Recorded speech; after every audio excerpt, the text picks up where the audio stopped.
ഈ ദുർഘടസന്ധിയിൽ എല്ലാവർക്കും ഓണാശംസകൾ നേരുന്നു. ഇതൊരു തീർത്തും അപ്രതീക്ഷിതമായ സംഭവമാണ് ഉണ്ടായിരിക്കുന്നത്.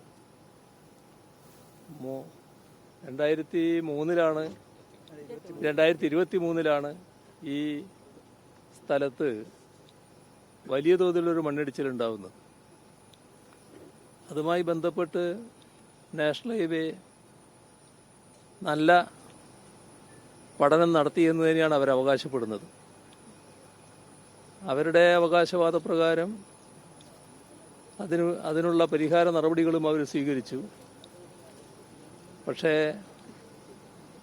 ഇപ്പോൾ 3 വർഷമാകുമ്പോഴേക്കും പൂർണ്ണമായിട്ട് മണ്ണങ്ങ് അമർന്നു പോയിരിക്കുകയാണ്. നേരത്തെ ഉള്ളതുപോലെ ഇടിഞ്ഞ് ആകെ ഒഴുകിപ്പോകുന്ന അവസ്ഥയല്ല. മണ്ണ് നല്ല നിലക്ക് അടിയിലോട്ട് അമർന്നിരിക്കുകയാണ്. അതിൻ്റെ വിള്ളലും കാണാനുണ്ട്.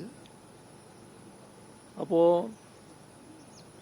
അതീവ ഗൗരവമായി നാഷണൽ ഹൈവേ എടുക്കേണ്ടതായിട്ടുണ്ട്.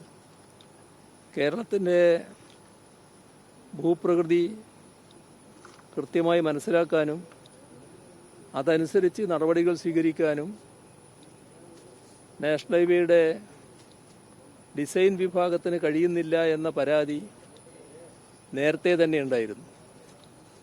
അത് ഇവിടെയുള്ള കേരളത്തിലുള്ള നാട്ടുകാർക്ക് മാത്രമല്ല, പിന്നീട് നാഷണൽ ഹൈവേയുടെ ഉന്നത തലങ്ങളിൽ തന്നെ ബോധ്യമായ കാര്യമാണ്.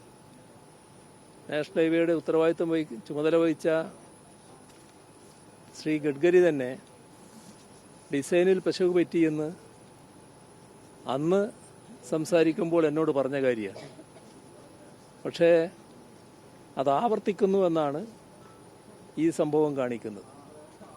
അതുകൊണ്ട് തന്നെ നാഷണൽ ഹൈവേയുടെ അവർക്ക് എല്ലാ തരത്തിലുള്ള സാങ്കേതിക വിദ്യകളുമുണ്ട്. എന്നാൽ ആ സാങ്കേതിക വിദ്യ കേരളത്തിൻ്റെ ഭൂപ്രകൃതിയുമായി ബന്ധപ്പെട്ടുകൊണ്ടുള്ള പഠനത്തിന് ഉപയോഗിക്കണം. അതാണ് ഏറ്റവും പ്രധാനം. അത്തരമൊരു പഠനം വിശദമായി നടത്താമെന്നവർ സമ്മതിച്ചിട്ടുണ്ട്. ഇപ്പോൾ കേരളത്തിൻ്റെ ചാർജ് വഹിക്കുന്ന അനിൽകുമാറുമായി ചർച്ച ചെയ്ത് കാര്യങ്ങൾ നീക്കാമെന്നും അവർ സമ്മതിച്ചിട്ടുണ്ട്. പെട്ടെന്ന് തന്നെ ആ നടപടികൾ നീക്കണം എന്നാണ് ഈ ഘട്ടത്തിൽ ഓർമ്മിപ്പിക്കാനുള്ളത്. ഇനിയൊരു ദുരന്തം ഇവിടെയെന്നല്ല ഒരു സ്ഥലത്തും ഉണ്ടാകാതിരിക്കാനുള്ള ജാഗ്രതയോടെയുള്ള ഇടപെടൽ നാഷണൽ ഹൈവേയുടെ ഭാഗത്തു നിന്ന് ഉണ്ടാകേണ്ടതായിട്ടുണ്ട്. എല്ലാവർക്കും ഒരിക്കൽ കൂടി ഓണാശംസകൾ നേരുന്നു.